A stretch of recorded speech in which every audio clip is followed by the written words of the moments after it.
Hello friends, welcome to blue board classes. दोस्तों, एक बार फिर से आप सभी का बहुत बहुत स्वागत है ब्लू बोर्ड क्लासेस के इस ऑनलाइन यूट्यूब प्लेटफॉर्म पर, जहां मैं अंकित शर्मा एक बार फिर से हाजिर हूं एमपीपीएससी प्रीलिम्स 2024 की रिवीजन सीरीज़ का एक और नया अंक लेकर।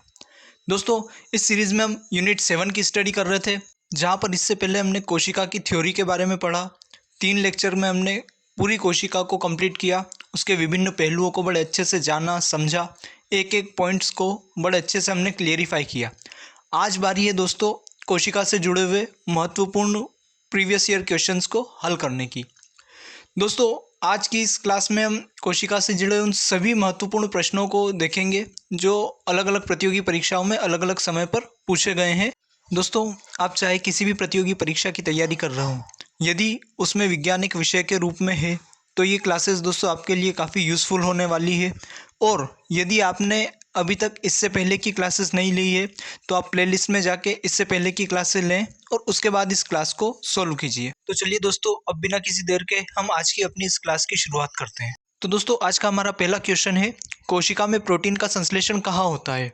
आपके ऑप्शन है ए गोल्जी काय में, बी राइबोसोम में, सी माइटोकॉन्ड्रिया में, या डी सेंट्रोसोम में। और आपका समय शुरू होता है अब।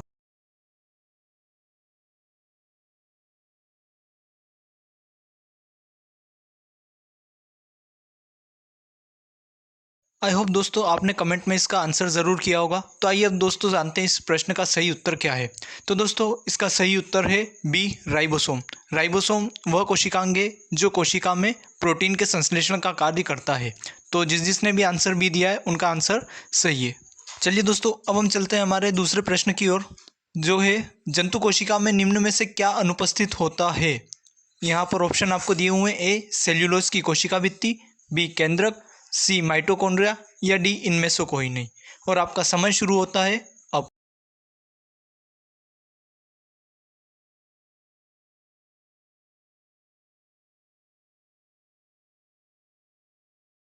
उम्मीद करता हूँ दोस्तों आपने कमेंट में इसका आंसर लिख दिया होगा।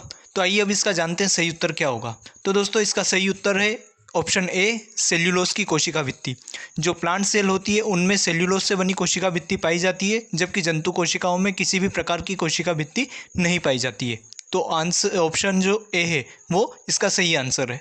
चलिए दोस्तों, बढ़ते हैं हम अगले प्रश्न की ओर। अगला प्रश्न है, जैव कोशिका का कौन सा भाग पावर हाउस कहलाता है? यानी जो कोशिका होता है उसके कौन से कोशिकांग को पावर हाउस कहा जाता है? आपके ऑप्शन है ए कोशिका भित्ति, बी केंद्रक, सी माइटोकॉन्ड्रिया, या डी संपूर्ण कोशिका।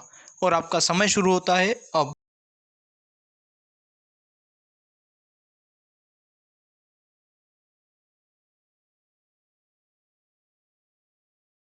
आई होप दोस्तों आपने इसका आंसर कमेंट में ज़रूर लिख दिया होगा। तो दोस्तों, इसका सही आंसर है ऑप्शन सी माइटोकॉन्ड्रिया। जो माइटोकॉन्ड्रिया होता है उसे कोशिका का पावर हाउस या विद्युत ग्रह के रूप में जाना जाता है। अब हम बढ़ते हैं दोस्तों अपने अगले प्रश्न की ओर, जो है पादप कोशिका जंतु कोशिका से किस प्रकार अलग होती है ना। सेम क्वेश्चन अभी अपनों ने देखा था। अब देखिए पैटर्न चेंज हो गया क्वेश्चन पूछने का, किस तरह से क्वेश्चन को बदल कर पूछा जाता है। ओके, यहाँ आपके ऑप्शन है ए माइटोकॉन्ड्रिया, बी कोशिका भित्ति, सी जीव द्रव्य की उपस्थिति, या डी कोशिका का केंद्रक। तो आपको बताना है कि पादप कोशिका जंतु कोशिका से किस प्रकार से अलग होती है या दोनों में क्या फ़र्क होता है। और आपका समय शुरू होता है अब।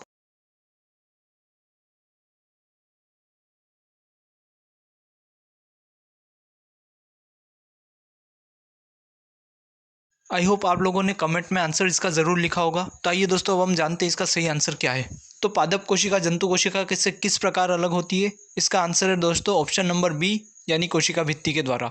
जो पादप कोशिका होती है उसमें कोशिका भित्ति पाई जाती है, जबकि जो जंतु कोशिका होती है उसमें कोशिका भित्ति नहीं पाई जाती है। बाकी सभी कोशिकांग अगर हम देखें तो लगभग पादप और जंतु कोशिका में समान होते हैं। तो इसका सही आंसर होगा ऑप्शन नंबर बी, कोशिका भित्ति। चलिए दोस्तों, अब हम बढ़ते हैं अपने अगले प्रश्न की ओर। और अगला प्रश्न है, प्लाज्मा झिल्ली बनी होती है, यानी प्रश्न पूछना चाह रहा है कि जो प्लाज्मा झिल्ली यानी कोशिका झिल्ली जो होती है वो किस चीज़ की बनी होती है। आपके ऑप्शन है ए प्रोटीन से, बी लिपिड से, सी कार्बोहाइड्रेट से, या डी ए और बी दोनों से। और आपका समय शुरू होता है अब।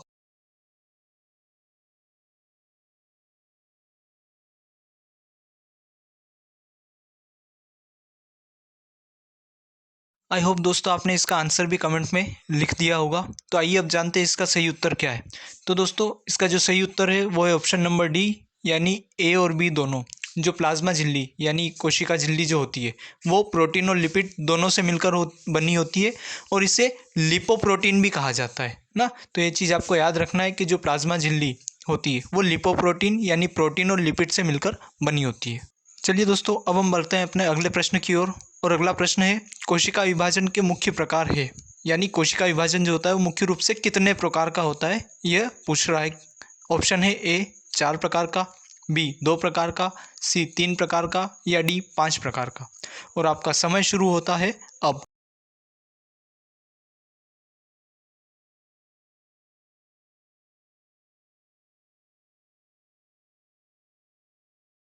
आई होप दोस्तों आप सभी ने इसका आंसर भी कमेंट में ज़रूर लिखा होगा। तो आइए दोस्तों अब हम जानते हैं इसके सही उत्तर के बारे में। तो दोस्तों इसका सही उत्तर है ऑप्शन नंबर बी 2 प्रकार का। यहाँ दोस्तों हम मेनली बात करते हैं यूकेरियोटिक कोशिकाओं के बारे में। और यूकेरियोटिक कोशिकाओं में कोशिका विभाजन मुख्य रूप से 2 प्रकार का होता है, समसूत्री कोशिका विभाजन और अर्धसूत्री कोशिका विभाजन। That means mitosis and meiosis. तो ऑप्शन नंबर बी जो है वो सही आंसर है। अब यदि हम बात करें दोस्तों अपने अगले प्रश्न की, तो अगला प्रश्न है, गाजर का रंग किसकी मौजूदगी के कारण होता है। यानी गाजर का जो भी आप रंग मानते हो, वो जो रंग होता है गाजर में वो किसके कारण होता है। आपके ऑप्शन है first carotene, second chlorophyll, third phycocyanin, या फोर्थ फाइको इरिथ्रीन। और आपका समय शुरू होता है अब।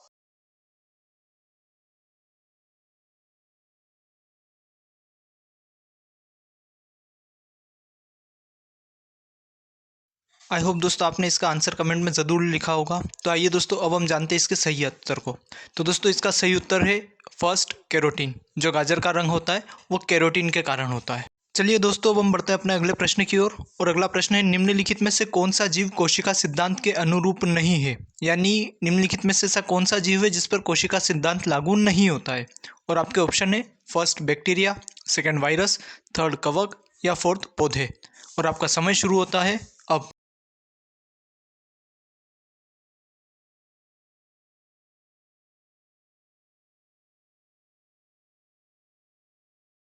उम्मीद करता हूँ दोस्तों आप कमेंट में आंसर ज़रूर लिख रहे होंगे। चलिए अब जानते हैं इसका सही उत्तर क्या है। तो दोस्तों इसका सही उत्तर है वायरस। क्योंकि वायरस जो होता है वो जो है कोशिका के रूप में काउंट नहीं किया जाता है, उसमें सजीव और निर्जीव दोनों के गुण पाए जाते हैं। दैट इज़ द रीज़न उस पर कोशिका सिद्धांत लागू नहीं होता है। चलिए दोस्तों अब हम बढ़ते हैं अपने अगले प्रश्न की ओर। निम्न में से कौन सा कोशिकाओं का आत्मघाती वेग कहा जाता है। यानी वो कौन सा कोशिकांग है जिसे कोशिका का आत्मघाती वेग कहा जाता है। और आपके ऑप्शन है first lysosome, second ribosome, three dictyosome, या फोर फेगोसोम्स। और आपका समय शुरू होता है अब।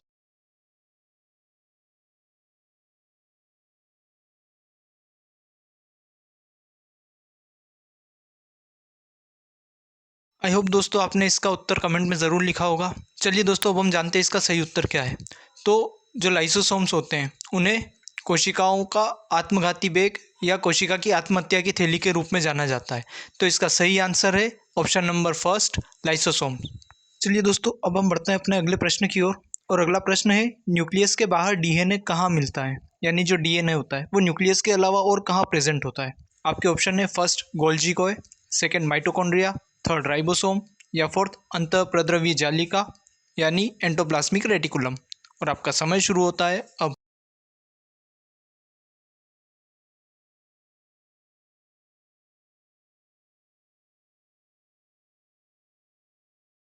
आई होप दोस्तों इसका भी आंसर आपने कमेंट में लिख दिया होगा। तो आइए दोस्तों अब जानते हैं इसका सही उत्तर क्या है। तो दोस्तों इसका जो सही उत्तर है वो है option number two mitochondria. Nucleus के बाहर जो डीएनए है वो दो ही कोशिकांगों में पाया जाता है। एक तो होता है माइटोकॉन्ड्रिया और दूसरा होता है क्लोरोप्लास्ट। तो आपको ये याद रखना है, इसका सही आंसर होगा ऑप्शन नंबर दो माइटोकॉन्ड्रिया। चलिए दोस्तों अब हम बढ़ते हैं अपने अगले प्रश्न की ओर। हमारा अगला प्रश्न है, निम्नलिखित में से किस वैज्ञानिक ने पहली बार जीवित कोशिकाओं के लिए प्रोटोप्लाज्म शब्द का प्रयोग किया था। यानी कौन से वो साइंटिस्ट थे जिन्होंने सबसे पहले जो प्रोटोप्लाज्म टर्म है वो दी थी। आपके ऑप्शन है first Robert Hooke, second Leeuwenhoek, third Purkinje, या फोर्थ रॉबर्ट ब्राउन। और आपका समय शुरू होता है अब।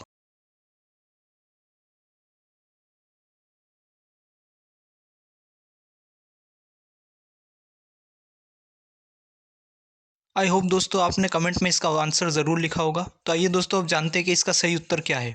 तो इसका सही उत्तर है ऑप्शन नंबर 3 पुरकिंजे। पुरकिंजे वो पहले वैज्ञानिक थे जिन्होंने प्रोटोप्लाज्म शब्द का प्रयोग किया था, जिन्होंने प्रोटोप्लाज्म शब्द दिया था। चलिए दोस्तों अब हम बढ़ते हैं अपने अगले प्रश्न की ओर। और अगला प्रश्न है, एक कोशिका के केंद्रक में कौन सा द्रव्य होता है, यानी केंद्रक में जो द्रव्य पाया जाता है उस द्रव्य को क्या कहा जाता है, उसका नाम आपको बताना है। और आपके ऑप्शन है first cytoplasm, second protoplasm, third nucleoplasm या फोर्थ न्यूक्लियोसोम। और आपका समय शुरू होता है अब।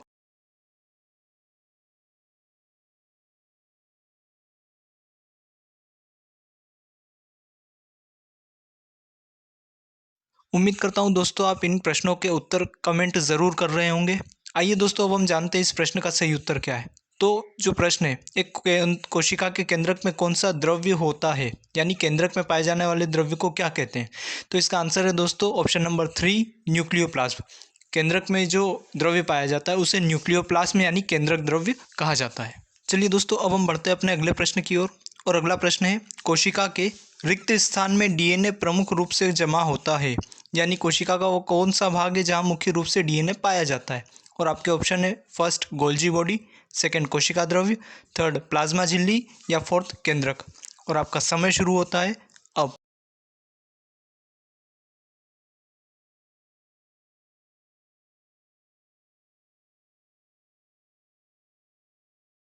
आई होप दोस्तों इसका उत्तर भी आपने कमेंट में ज़रूर लिखा होगा। तो आइए अब दोस्तों इसका जानते हैं सही उत्तर क्या है।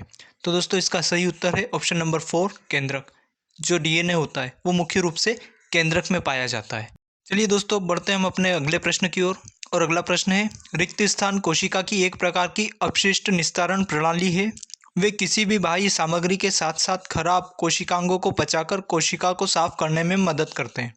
यानी आपको बताना है कि ऐसा कौन सा कोशिकांग है जो कोशिका में अपशिष्ट निस्तारण का कार्य करता है और उन्हें पचाने का भी कार्य करता है।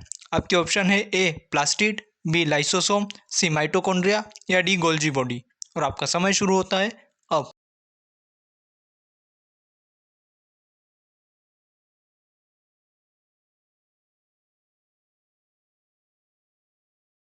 आई होप दोस्तों आपने इसका उत्तर भी कमेंट में ज़रूर लिखा होगा। तो आइए दोस्तों अब हम जानते हैं इसका सही उत्तर क्या है। तो दोस्तों इसका सही उत्तर है option number B lysosome. Lysosome एक ऐसा कोशिकांग है जो कोशिका में न सिर्फ पाचन का कार्य करता है बल्कि कोशिका में नष्ट हो चुके कोशिकांगों को पचाकर कोशिका की साफ सफाई का काम भी वो करता है। तो इसका ऑप्शन है ऑप्शन नंबर बी लाइसोसोम। चलिए दोस्तों अब हम चलते हैं आज की अपनी इस क्लास के अंतिम प्रश्न की ओर, जो है शरीर में लगी चोट की मरम्मत के लिए किस प्रकार के सेल विभाजन का प्रयोग किया जाता है। यानी हमारी शरीर में किसी भी प्रकार की जो चोट लग जाती है उसकी मरम्मत के लिए शरीर में किस प्रकार का कोशिका विभाजन होता है। और आपके ऑप्शन है ए केवल समसूत्री विभाजन, बी केवल अर्धसूत्री विभाजन, सी माइटोसिस और मियोसिस दोनों, या डी न तो समसूत्री और ना ही अर्धसूत्री। और आपका समय शुरू होता है अब।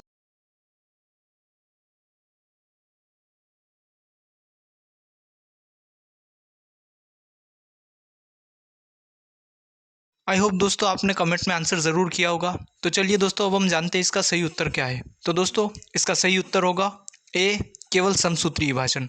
शरीर में किसी भी प्रकार की चोट, टूट फूट या शरीर की वृद्धि और मरम्मत में जो कोशिका विभाजन होता है वो होता है समसूत्री विभाजन। अर्धसूत्री विभाजन जो होता है वो केवल केवल प्रजनन के समय होता है। तो इसका सही आंसर है ऑप्शन नंबर ए केवल समसूत्री विभाजन। तो दोस्तों कैसी लगी आज की आपको ये क्लास, कमेंट करके ज़रूर बताइएगा। इसे ज़्यादा से ज़्यादा लाइक कीजिए, अपने दोस्तों के साथ इसे शेयर कीजिए और आगे भी इसी तरह की क्लासेस देखते रहने के लिए चैनल को सब्सक्राइब करके बेल आइकन को ऑन कर लीजिए। जल्दी मिलेंगे फिर एक और नई क्लास के साथ। तब तक के लिए नमस्कार।